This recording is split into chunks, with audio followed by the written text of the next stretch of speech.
نے لکھا ہے کہ بیوی میں 4 صفات ضرور ہونی چاہیے۔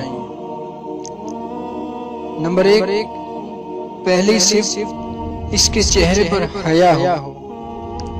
یہ بات بنیادی حیثیت رکھتی ہے کہ جس عورت کے چہرے پر حیا ہوگی اس کا دل بھی حیا سے لبریز ہوگا۔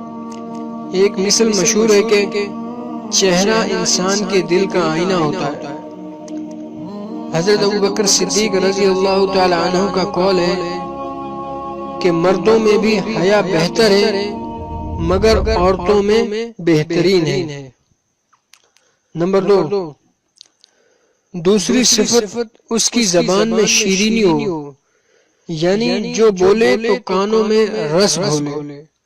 یہ نہ ہو کہ ہر وقت خاوند کو جلی کٹی سناتی رہے یا بچوں کو بات بات پر جھڑکتی رہے۔ تیسری صفت یہ ہے کہ اس کے دل میں نیکی ہو، اور چوتھی صفت یہ کہ اس کے ہاتھ کام کاج میں مصروف رہیں۔ یہ خوبیاں جس عورت میں ہوں یقیناً وہ بہترین بیوی کی حیثیت سے زندگی گزار سکتی ہے۔ اللہ تعالی ہمیں بھی جو ہے نا اپنی عورتوں کو یہ صفات سکھانے کی توفیق عطا فرمائے۔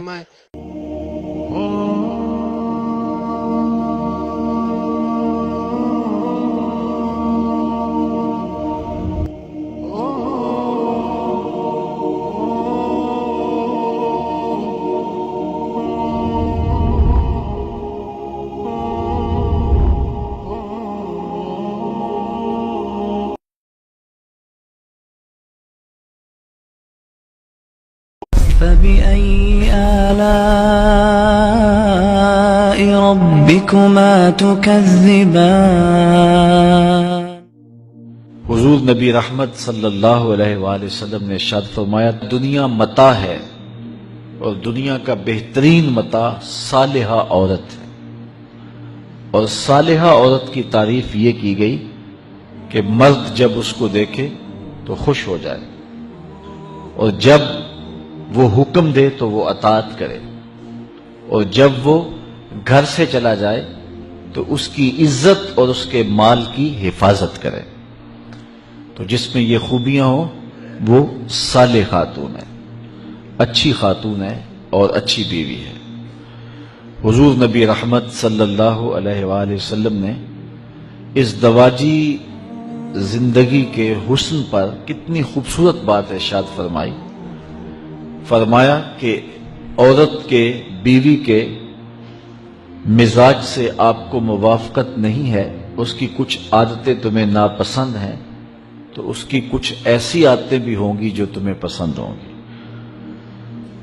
تو ادھر بیوی کو یہ ارشاد کیا کہ اگر اللہ کے علاوہ کسی کو سجدہ جائز ہوتا تو میں خاتون کو حکم دیتا کہ وہ اپنے شوہر کو سجدہ کیا کرے۔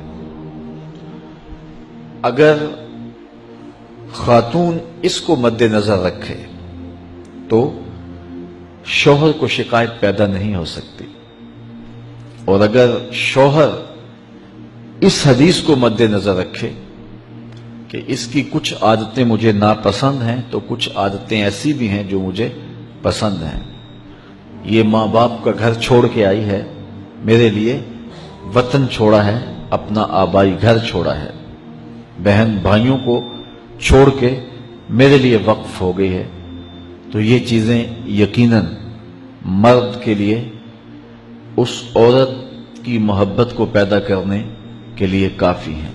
طلاق اگرچہ مرد کا شرعی حق ہے، اور اگر نبھا نہ ہوتا ہو تو طلاق دینا ناگزیر ہو جائے تو طلاق دینا ہی پڑتا ہے، لیکن اس کے باوجود اگر کوئی شخص اپنی بیوی کو برداشت کرتا رہے تو قیامت کے دن رب کی رحمتوں کا حقدار ہوگا۔ جائز کاموں میں جو سب سے ناپسندیدہ امر ہے وہ طلاق ہے، اور جب کوئی شخص طلاق دیتا ہے اللہ کا عرش بھی ہلنے لگ جاتا ہے۔ امرأہ مردودہ اس خاتون کو کہتے ہیں جس کے شوہر نے اس کو طلاق دے دی اور وہ اس قابل نہیں ہے کہ اس کا دوبارہ نکاح ہو سکے. پہلے ہی بڑی مشکل نکاح ہوا تھا، بدصورت تھی، جہیز نہیں لا سکی تھی، تو پہلے بڑی مشکل نکاح ہوا تھا، اب طلاق ہو گئی تو اب تو اور زیادہ ہی مکان مشکل ہو گیا. تو وہ اپنے باپ کی دہلیز پہ بیٹھ گئی. آگے نکاح کا ارادہ بھی نہیں ہے چونکہ امکان باقی نہیں ہے. تو اس عورت کو شریعت میں کہتے امرائے مردودہ، لٹائی گئی خاتون.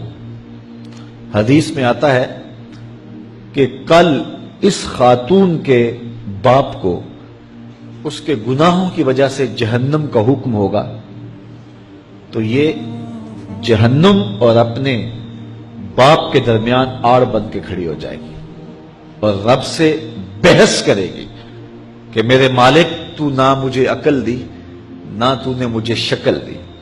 سسرال نے قبول نہ کیا اور خامن نے دھتکار دیا. یہ ایک بوڑھا باپ ہی تھا جو مزدوریاں کر کر کے میرا پیٹ پالتا رہا، اس کے بڑے گناہ ہوں گے لیکن مالک میں تو اس کو جہنم میں نہیں جانے دوں گی. اللہ سے لڑائی کرے گی، بحث کرے گی، اللہ اکبر، الجھاؤ پیدا کر دے گی. حدیث میں آتا ہے اللہ اس خاتون کی سفارش مان کے اس کے بوڑھے باپ کو جنت عطا فرما دے.